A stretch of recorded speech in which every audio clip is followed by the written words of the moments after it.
Telangana CM Revanth Reddy మాట్లాడుతున్నారు. Live లో చూద్దాం. ఒక మంచి కార్యక్రమానికి తెరలేపినందుకు మనస్ఫూర్తిగా అభినందిస్తున్నా.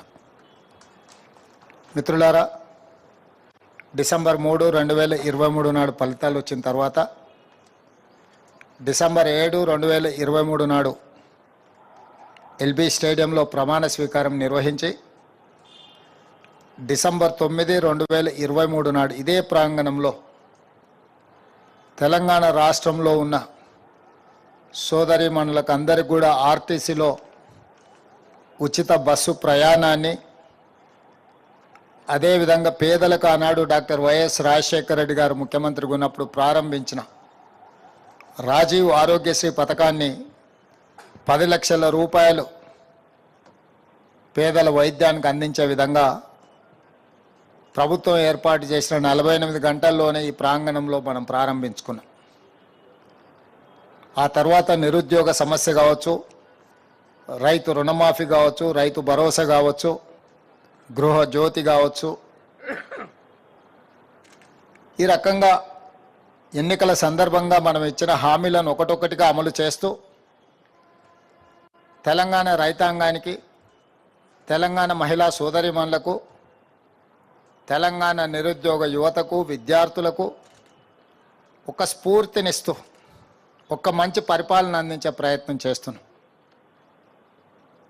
దాంట్లో భాగంగా 15 నెలలు పూర్తి చేసుకుంటున్న సందర్భంలో మొదటి 10 నెలల్లోనే దాదాపుగా 57,924 ప్రభుత్వ ఉద్యోగ నియామకాలు చేపట్టడం ద్వారా ఈ దేశంలోనే మన ప్రభుత్వం చరిత్రను సృష్టించింది.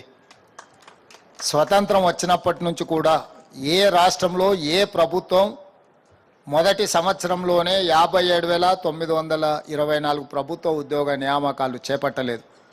మన ప్రభుత్వం చేపట్టింది.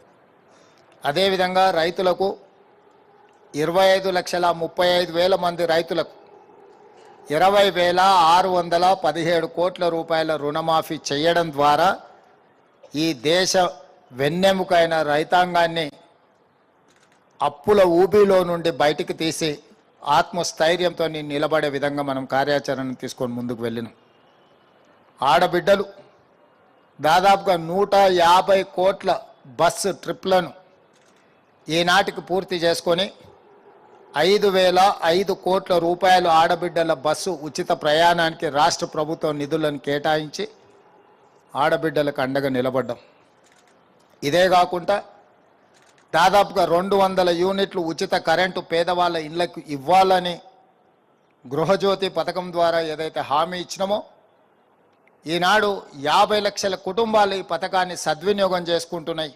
50 లక్షల కుటుంబాల ఇళ్లలో వెలుగు చూస్తున్నాము, వాళ్ళ కళ్ళల్లో ఆనందం కనిపిస్తుంది అని అంటే ఈ ప్రభుత్వం ఈ పథకాన్ని అద్భుతంగా అమలు చేస్తుంది. అదేవిధంగా ఆనాడు దీపం పథకం ద్వారా కట్టెల పొయ్యి నుంచి ఆడబిడ్డలకు విముక్తి కలిగించి గ్యాస్ సిలిండరు, స్టవ్ ఇచ్చి 400 రూపాయలకే సిలిండర్ ఇచ్చినాం. కాలక్రమేణా సిలిండర్ 1,200 రూపాయలకు పెరిగింది. తిరిగి కట్టెల పొయ్యికే ఆడబిడ్డలు బలయ్యే సందర్భం వచ్చినప్పుడు 500 రూపాయలకే సిలిండర్ ఇస్తామని చెప్పి ఈరోజు 43 లక్షల కుటుంబాలు 500 రూపాయలకే సిలిండర్ పథకాన్ని దిగ్విజయంగా వినియోగించుకుంటున్నారు. ఆడబిడ్డలందరూ కూడా ఆనందంగా ఉన్నారు. అదేవిధంగా స్వయం సహాయక సంఘాలలో ఉన్న ఆడబిడ్డలు 65 లక్షల మంది ఒకనాడు బతుకమ్మ చీరల పేరు మీద ఎలాంటి చీరలు పంచినరో నేను ఇక్కడ ప్రస్తావించదలుచుకోలేదు, కానీ ఆడబిడ్డలందరూ చూసింది. అలాంటి ఆడబిడ్డలకు పండుగ పూట సారే చీర పెడితే ఎంత సంతోషంగా ఉంటారో 65 లక్షల మంది ఆడబిడ్డలకు స్వయం సహకార సంఘాల సభ్యులకు 2 చీరలు ప్రతి సంవత్సరం, అత్యంత నాణ్యమైన చీరలు, మన ఇంటికి ఆడబిడ్డ వస్తే ఏ బట్టలు పెడతామో 1,30,00,000 చీరలను ఈరోజు ఆడబిడ్డలకు పంచాలనే నిర్ణయం తీసుకొని ఆడబిడ్డల ఆత్మగౌరవాన్ని నిలబెట్టే ప్రయత్నం చేస్తున్నాం. అదేవిధంగా తండాలలో, గూడాలలో, మారుమూల పల్లెల్లో ఉన్న ప్రభుత్వ పాఠశాలలు నిర్వీర్యమైపోయి నిర్వహణ లోపభూయిష్టంగా ఉండి కరెంటు లేక ప్రభుత్వం కమిషన్లు వస్తాయని కంప్యూటర్లు కొనిస్తే ఆ పాఠశాలల్లో కరెంటు లేదు. కంప్యూటర్లు ఉన్నాయి, టీవీలు ఉన్నాయి, కానీ కరెంటు లేదు. అందుకే వ్యవసాయానికి ఉచితంగా కరెంట్ ఇచ్చి పేదవాడి ఇంటికి కరెంట్ ఇచ్చినప్పుడు పేదవాడి పిల్లలు చదువుకునే పాఠశాలకు ఉచితంగా కరెంట్ ఎందుకు ఇవ్వద్దు అని ఈ రాష్ట్రంలో ఉన్న 29,550 ప్రభుత్వ పాఠశాలల్లో ఉచిత కరెంటునిచ్చి ఆ పిల్లలకు చదువుకు అవసరమైన వసతులను ఏర్పాటు చేయడమే కాకుండా వీటి నిర్వహణను అమ్మ ఆదర్శ పాఠశాల పేరు మీద స్వయం సహాయక సంఘాల సభ్యులైన ఆడబిడ్డలకే పాఠశాల నిర్వహణ బాధ్యతను వాళ్ళకే ఇచ్చినాం. ఈరోజు వాళ్ళకి విజ్ఞప్తి చేస్తున్నా, మీ పాఠశాల సిబ్బంది మీ టీచర్లు వస్తున్నారా లేదా, మీ పిల్లల అటెండెన్స్ హాజరు పట్టిక టీచర్లు తీసుకుంటే టీచర్ల హాజరు పట్టిక మీరు తీసుకోండి అని చెప్పి మా ఆడబిడ్డలకు సూచన చేస్తున్నాం. మీ గ్రామాలలో టీచర్లు వచ్చినప్పుడే మీ పిల్లలకు చదువు చెప్పినప్పుడే వాళ్ళకు విద్య అబ్బుతుంది. అమ్మ ఆదర్శ పాఠశాల పేరు మీద ఈరోజు ఆడబిడ్డలకే అధికారాన్ని బదిలీ చేసినాం. ఇవే కాదు, పొలిటికల్ కమిట్మెంట్కి సంబంధించి కూడా 1931లో మొట్టమొదటిసారి బ్రిటిషర్స్ కులగణన చేస్తే స్వతంత్రం వచ్చిన ఇన్ని సంవత్సరాలలో కులగణన చెయ్యాలని 2011లో ఒకసారి శ్రీమతి సోనియా గాంధీ గారు ప్రయత్నం చేశారు దేశవ్యాప్తంగా. ఆ సర్వే రిపోర్ట్ను తర్వాత వచ్చిన ప్రభుత్వం తొక్కిపెట్టింది, ప్రజలకు అందుబాటులోకి తీసుకురాలేదు. కానీ బలహీన వర్గాల మనసుల్లో బలంగా నాటుకున్నది. అసలు మా లెక్కనే చెప్పనప్పుడు మా కేటాయించే నిధులు కానీ లేకపోతే మా రాజకీయ అవకాశాలు కానీ ఉద్యోగ ఉపాధి అవకాశాలు ఈ ప్రభుత్వాలు ఎట్లా లెక్కిస్తాయి అని దాన్ని దృష్టిలో పెట్టుకొని కులగణన చేయాల్సిందే, ఇది సమాజానికి ఒక ఎక్స్రే అని రాహుల్ గాంధీ గారు చెప్పారు భారత్ జోడో యాత్ర సందర్భంగా. అందుకే ఈనాడు ఆ కమిట్మెంట్ ప్రకారం మొదటి 15 నెలల్లోనే సామాజిక ఆర్థిక రాజకీయ విద్య ఉద్యోగ ఉపాధి కులగణన సర్వేను పూర్తి చేసి ఈరోజు శాసనసభలో మనం బిల్లును ప్రవేశపెట్టినము. రాబోయే రోజుల్లో ఈ లెక్క ప్రకారం 56.36% బలహీన వర్గాల లెక్క తేలింది. వాళ్ళకి 42% రిజర్వేషన్ ఇవ్వాలి అని ఈరోజు మనం చట్టం చేసుకున్నాం మన శాసనసభలో. అదేవిధంగా 35 సంవత్సరాల నుంచి ఎస్సీ కుల వర్గీకరణ జరగాలి అని చాలామంది పిల్లలు పోరాటాలు చేశారు, ప్రాణాలు కోల్పోయింది. సుప్రీంకోర్టు వరకు ఈ కేసును కాన్స్టిట్యూషనల్ బెంచ్ జడ్జిమెంట్ ఇస్తే కూడా దేశంలో ఎవరు దీన్ని అమలు చేసే ఆలోచన చేయలే.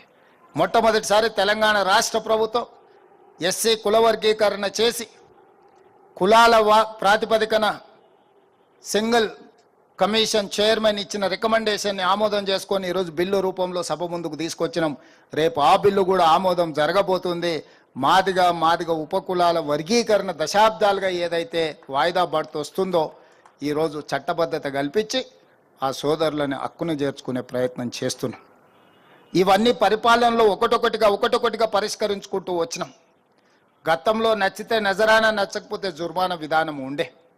కానీ ఈ ప్రభుత్వం అలాంటి విధానానికి స్వస్తి పలికి స్పష్టమైన విధానపరమైన నిర్ణయాలు, పాలసీలు, గ్రీన్ ఎనర్జీ కావచ్చు, టూరిజం పాలసీ కావచ్చు, ఇండస్ట్రియల్ పాలసీ కావచ్చు, ప్రతి విషయంలో హెల్త్ పాలసీ కావచ్చు, ఎండోమెంట్స్ పాలసీ కావచ్చు, యాదగిరిగుట్ట చట్టబద్ధత కావచ్చు, ఈ రకంగా చట్టాన్ని చేయడం ద్వారా చట్టపరంగా ఎవరెవరికైతే అవకాశం ఉందో, అర్హత ఉందో వాళ్ళందరికీ న్యాయం జరిగే విధంగా ఈరోజు సమూలమైన మార్పులు పరిపాలనలో తీసుకొచ్చి వాళ్ళందరికీ అవకాశాలు కల్పించడానికి అహర్నిశలు మంత్రివర్గ సహచరులు, శాసనసభ్యులు అందరి సహకారంతో ఈరోజు మనము పరిపాలనను ప్రక్షాళన చేస్తూ ఒక పారదర్శకమైన పరిపాలన అందిస్తున్నాం.